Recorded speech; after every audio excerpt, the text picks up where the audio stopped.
So, let's start with the drawing tool, line. We all know that a line is a straight path between 2 points.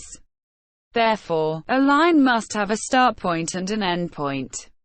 Open a new AutoCAD file to learn more about the tool. In order to draw a line in AutoCAD, you must click on Home tab, there on Draw panel.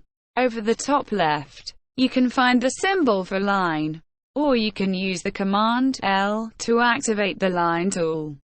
Here we use the command to activate the line tool. Okay, now the line tool is active. If you look into the command window, the software is now asking us to select the first point of the line. You can click anywhere on the workspace to start a line.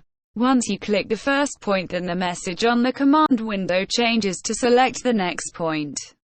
At this time you can select the second point to complete the line. But the command will be active showing select the next point. If you want to exit from the command, you can press Escape button on your keyboard. Or else you can continue drawing line as you wish.